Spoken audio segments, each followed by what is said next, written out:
नमस्कार, स्वागत है आपका द न्यूज पर। मैं हूं आपके साथ शिप्रा सैनी।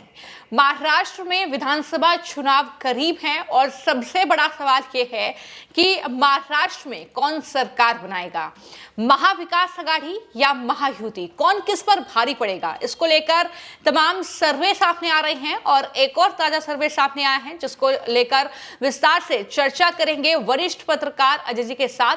अजय जी, बहुत बहुत स्वागत है आपका।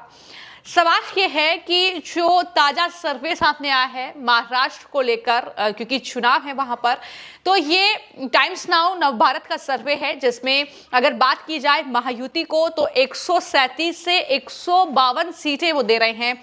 इसके अलावा अगर महाविकास आघाड़ी की बात की जाए तो 129 से 144 सीटें मिल रही हैं, यानी मुकाबला जो है वो काफी टक्कर का है। लेकिन फिर सवाल वही है कि महायुति के जो पाले में ज्यादा सीटें आ रही हैं और बहुमत का आंकड़ा वो छू रहे हैं, तो क्या लगता है कि ये जो सर्वे आया है क्या नतीजों में तब्दील होंगे? और अगर सर्वे की बात की जाए तो कौन से बड़े फैक्टर होंगे जिसमें कहीं ना कहीं बीजेपी, क्योंकि शिंदे सरकार वहां पर है, तो वो आगे निकल जाएगी इस चुनाव में? देखिए, आपको बता रहे ये सर्वे मौजूदा उस पे है जो आजकल की पोजीशन है।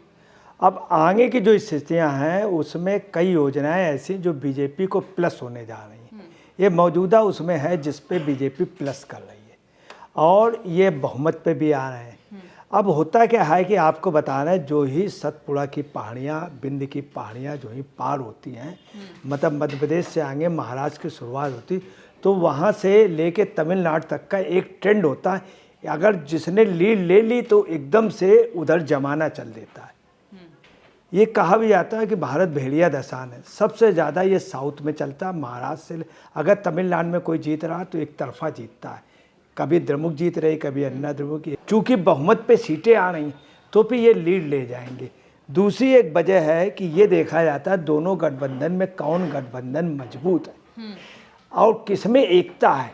हमेशा वही जीतते हैं अगर चार आदमी भी कहीं एक साथ हैं और एक तरफ 20 हैं बटे हुए तो 4 जीत जाते हैं, 4 जीत जाते हैं। ये मतलब एक नियम है कि इनमें एकता है। बीजेपी वाले गठबंधन में जबरदस्त एकता है। दूसरी बात होता है एकता के अलावा नेतृत्व किसके पास, मतलब किसके साथ ज़्यादा लोग हैं या ज़्यादा सीट।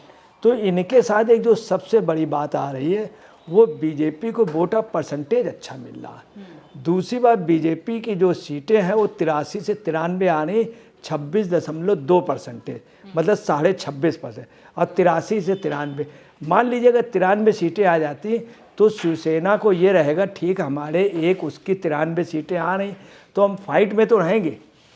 अब ये शिवसेना की भी जो है शिंदे की, उनका ही मॉडल हाई रहेगा, अजीत का भी रहेगा कि हमारे वो 95 तो हमारी रिजर्व है, अब हमको अपनी सीट निकालना, जो सीट हमको मिली, तो लीड कर जाते हैं। दूसरी बात, वहाँ पे एक स्कीम आई लाडली बहना योजना। वो स्कीम आपको बताना लोगों को ऐसी घर गई है, उस स्कीम ने महाआघाड़ी की मैथ बिगाड़ दी। महाआघाड़ी ने तमाम चीज़ें सोची थी, ये मामला रखेंगे, ये रखेंगे और हम अपने को उठा ले जाएंगे। फिर महाआघाड़ी का ये था कि जैसे हम लोग ये करेंगे लोकसभा में, मतलब इसके पहले से इनकी प्लानिंग थी, लोकसभा के पहले से, कि हम ये दे देंगे, संविधान बदल देंगे, फिर दे देंगे खटाखट स्कीम दे देंगे। खटाखट स्कीम फेल हो गई। अब महाराष्ट्र में जब खटाखट स्कीम अगर किसी ने कह दी तो मारा पीटा जाएगा। अच्छा, ये शरद पवार की आदत थी कांग्रेस की, ये कर नहीं सकते, शिवसेना अब कर नहीं सकते। तो इनके हाथ से जो इनके टर्म कार्ड तो छिन गए और जो लाडली बहना योजना है, हर वहाँ पे हर तीसरा बैग चक्कर में हमको इससे बेनिफिट मिलेगा, ये प्रैक्टिकल है और लोगों को उसका वो बेनिफिट चला गया। सबसे बड़ी बात तो पत्रकार जी, आप यहाँ पर एकता की बात कर रहे हैं, तमाम जो योजनाएं शिंदे सरकार की ओर से चल रही हैं उसकी बात कर रहे हैं और सबसे बड़ा तो लाडली बहन योजना की ही बात है, क्योंकि उसको लेकर उद्धव ठाकरे तो सियासत कर रहे थे।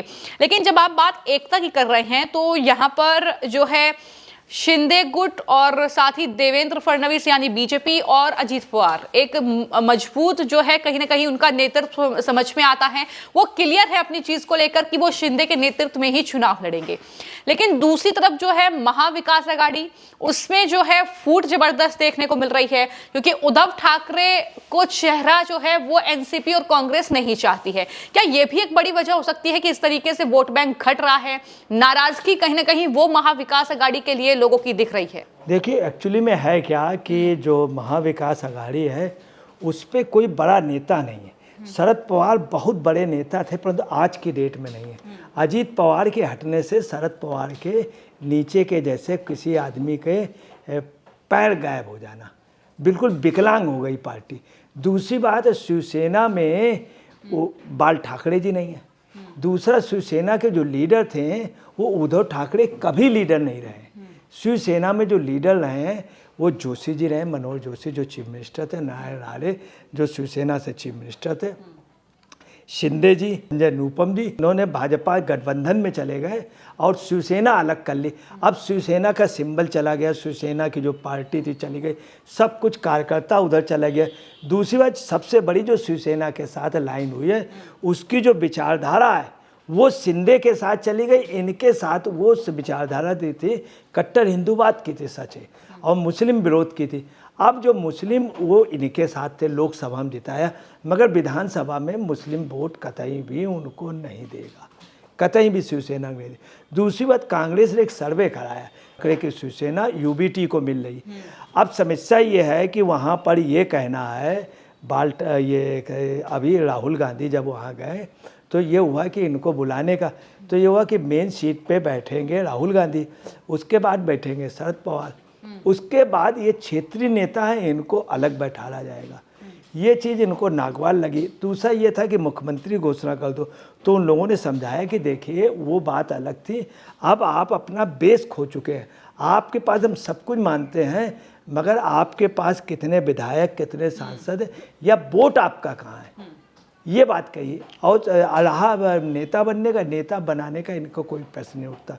दूसरी बात, उस दिन जब राहुल गांधी 2 सांसदों के घर गए जो दिग्गज, वहाँ पे एक ही बात कही गई कि आप कुछ भी कीजिएगा, अगर आपने उद्धव ठाकरे की फ़ोटो लगा ली तो हम लोग वोट नहीं देंगे। उद्धव ठाकरे का मत अलग रहा है, बाल ठाकरे का, और कांग्रेस का अलग रहा, दोनों एक दूसरे के विचारधारा के विरोधी थे। ये एक बात आ रही, तो ये गठबंधन टूट जाएगा। इनके पास इन तीनों का नेता नहीं। अब वहाँ मेन बात ये आ रही है कि एक जो सर्वे हुआ है उसका मैट्राइस का, जिसमें नवभारत टाइम्स और टाइम्स नाउ है, उसमें और भी कई सर्वे हुए, उसमें जो सबसे बड़ी बात आ रही, जो गठबंधन हमको ऐसा दिखेगा जो वास्तव में गठबंधन होगा, जिसमें वास्तव में एकता होगी, हम उसको वोट देंगे। ये वहाँ से आधे से ज़्यादा लोगों का मानना, हम एक तरफा वोट देंगे। जो लास्ट तक गठबंधन बना रहे वो बीजेपी, उनका ये इनका इसलिए बनाएगा 100 सीट बीजेपी जीतेगी और 100 के और बाकी सीटें जीत करके आएगा। अब आप आइए उनके गठबंधन की क्या पोजीशन। इन केस मान लीजिए अगर शरद पवार की पार्टी के विधायक कम आते हैं तो अब पलायन किस में होगा। अगर बीजेपी गुट अगर कमज़ोर होता तो बीजेपी में पलायन आज तक नहीं हुआ।